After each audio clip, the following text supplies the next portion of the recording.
What's up guys, this is What If Just Gaming and we are having 2021 right now. A new year, a new challenge. I hope the best of luck for you guys and of course a lot of wins in Arena of Valor with a lot of good team compositions. Talking about that, I have some kind of tradition. The first thing in the new year should always be Arduin, as Arduin is one of my beloved champions and therefore I have some Arduin gameplay for you today with the first English video about Arena of Valor in 2021. If you haven't joined the Void of Dust Club yet, please subscribe to my channel, hit the notifications, leave a like, and comments are always appreciated. So enjoy yourself, have a really nice year, and let's get started with the first video. Okay, let's have a quick overview of the armory, so the items, the arcana and the enchantments. Mainly my Arduin build focuses completely on tankiness, and we try to use our shield that we get from the second ability as much and as useful as possible. Therefore, as you can see, we are maximizing the HP with a lot of nice items that are focusing on getting us armor as well. So we have in the Mantle of Ra for some additional passive damage. We're going with the Gilded Greaves. We are stacking these up with the Bone Cutter in the enchantments in order to get the crowd control effects as limited as possible. We're using the Aegis because it's a really good item that is working against the offensive capabilities of the opponents. We're going in with the Mail of Pain to deflect some of the incoming damage. We're having the Frost Cape to stack our damage a little bit on top of the stuff that we get from the Arcana and the basic damage that we get from leveling up. And I'm also choosing the Medallion of Troy over Gaia Standard, as we want to have that increasing shield as well, because we are going to increase our shield capabilities by our enchantments. What has worked best for me is my AD tank build. Therefore, we are going to maximize our HP around 800. As you can see, we're having level 3 Arcanas all over the board. Therefore, we're going with 10 Indomitable. That has a really nice armor as well as max HP stack, and our attack speed is at least increased by 10%. Then we're going with Benevolence. We're going to have some nice HP regeneration. We are increasing our movement speed by only 4%, but we are taking whatever it takes, and we are having max HP by 45 plus on each of these Arcana. And I'm always going with Skewer because we need some armor pierce. We don't really have an item that's going to check our offense, and therefore we're going with at least this little enchantment, and it works quite well, this Arcana.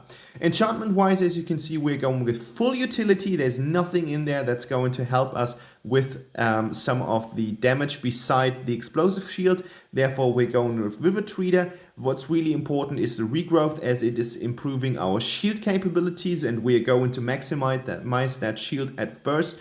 And then I'm going with Explosive Shield, and in the second tree, I'm going with Devour for this little HP and mana restore, and we're going with Bone Cutter to gain some resistance. As I said before, this is going to stack with the Gilded Greaves. So this is the build to go for. Guys, I played around 60 matches with him. I've got a 61% win rate, and that comes from a lot of really nice trades, and you guys are going to see that against Zuka in the upcoming video right now. So guys, there's a really strong combo on the opposite side of the team. We are playing a ranked match and we are going up against Zuka. Zuka on the solo lane is nothing that I'm super afraid of at the beginning, but after some kills he increases quite much. But most of the time Zuka are playing on full damage, meaning that they're going like a glass cannon build. That means they've got a high alpha damage, but that when it comes to kind of sustained damage, they are not really going to be that much of a threat, at least to us. Zukas are super good on diving the backline and getting to kill your squishies, such as marksmen or mages. So as I said at the beginning, we don't fear him that much, but now he has reached level 2, so that we need to be a little bit careful. Of course, there is Butterfly on the opposing team, and she bears much more of a threat than Zuka, and that comes from being upgraded, as it seems. She has to have had some improvement stuff, because now she is going to be super good, especially in the lower tiers, such as ours. I am really afraid of her, especially at the beginning of the game where we don't have that much on itemization. So always bear in mind that Butterfly, she is fast and she has high damage up on her sleeves. So right now we're able to handle Zuka quite well. That comes from having a shield. He has a shield as well, but our shield is much better than his, and we don't have to use that much mana. So what I would advise against Zukas and other glass cannon like stuff, always use your shield and then go with the upgraded stuff here. What you can do is basically go with one shield too.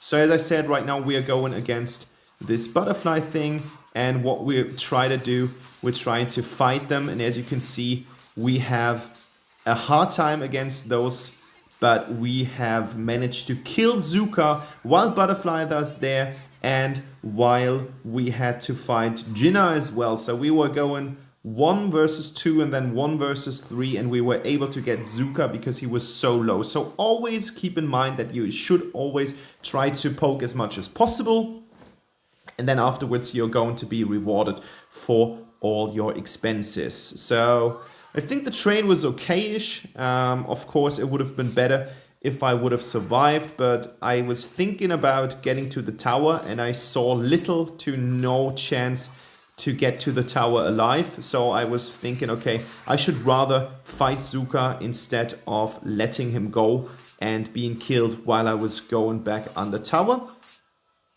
If I would have had, for example, something like the Tower Blessing, my choice would have eventually been different, but in this case I was fine on doing so. And as you can see, we have both been coming back with full health, and Zuka is already on half of his health after a short engage, and I'm still full. And I've got the restore still to press it and get into even better ranks of having health. So the shield really pays itself off throughout the game. You should always level it up first and use it to the very best. So after I saw that Butterfly was doing some stuff down below, now she has got Abyssal Dragon, I thought we could punish her for being a little bit overexposing on that side. So we went in, killed Zuka here with ease, super easy peasy, got some XP for Xanis. Of course, he was sharing it with me, but now we stole a red buff, which is actually quite nice because it limits Butterfly's power.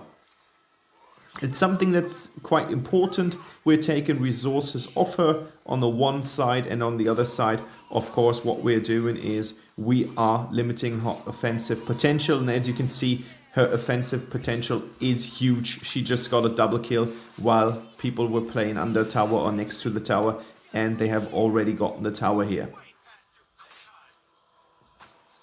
And she shut down Xanis, so that means 4 kills in a row for Butterfly, and she isn't dead yet.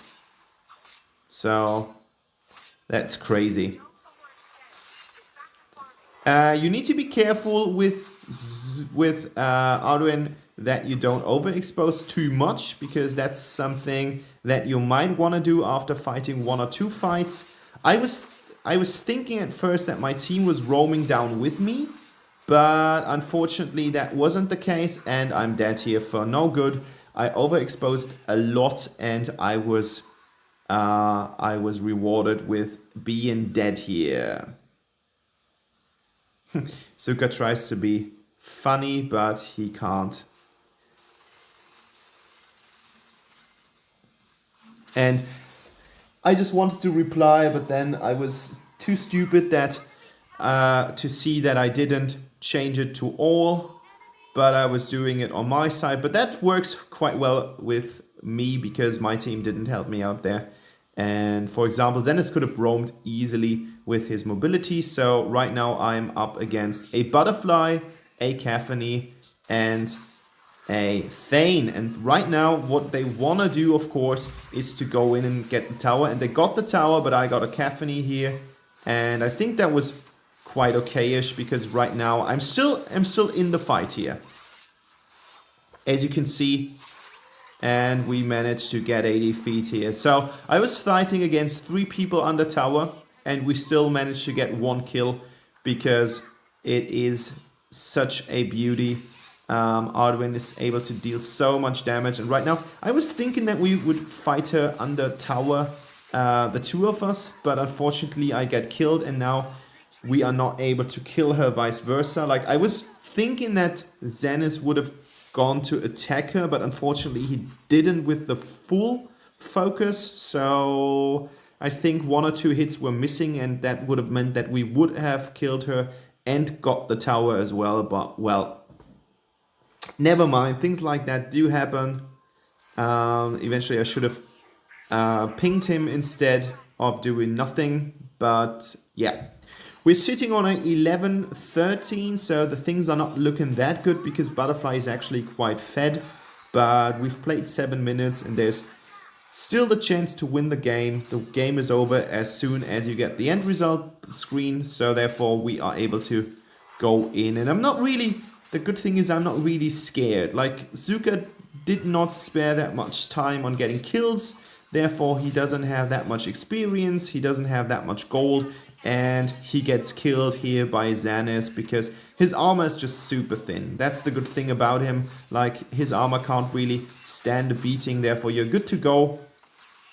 We are just pushing back into that stuff here. Butterfly is going in here, and now she has to be killed.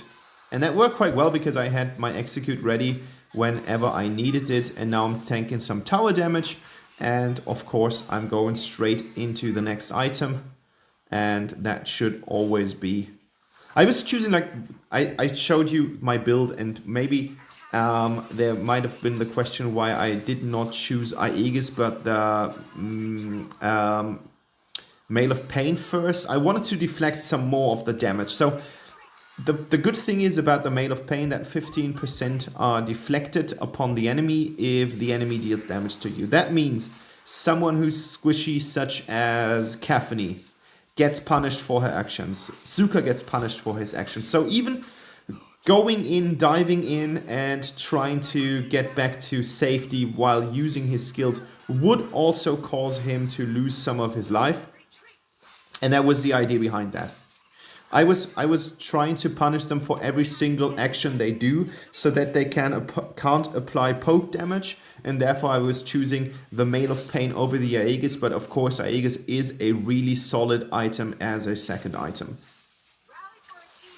So somehow we managed to get into a 7-14 coming from a 11-13. Butterfly is stacked. She gets all the crowd control in the world, and Xenis doesn't have problems on killing her. I get my 4th kill here, so I'm going positive right now, 4-3-4.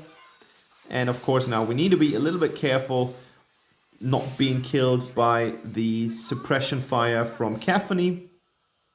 I make an Abyssal Dragon call here because there's not really that much we need to do against the stuff that's incoming. And I'm leaving the minions alone. But you can see how much damage we are already preventing from that shield that we're gaining. 2 attacks from the Abyssal Dragon were not enough to get the full shield capability decreased. So that's really nice about him. You just have this shield, like, use it to the fullest and you will have a really nice day because you can just soak up so much damage with him.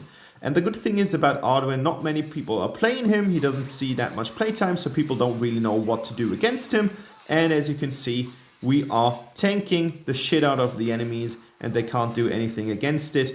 And we also changed our results from a 4-3-4 to a 5-3-8, and I think that is enough.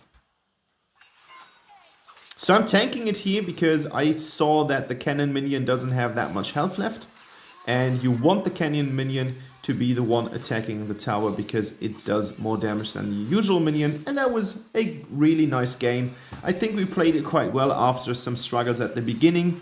We found the flow, adapted to the enemy playstyle, and I hope you guys had a good impression how strong Arduin is at the moment in 2021. I mean, that's the beginning of the year. And I just wanted to show all the people out there in the Discord that I'm playing some diamond plays, and I'm doing stuff in order to make it work. That is a game that's for you, Tail. Thank you. So here's the details. As you can see, I did second most damage in the team, and I tanked more than the other people, and yeah, 11 points victory. And yeah, the only thing that I can say is thank you for watching. Bye bye.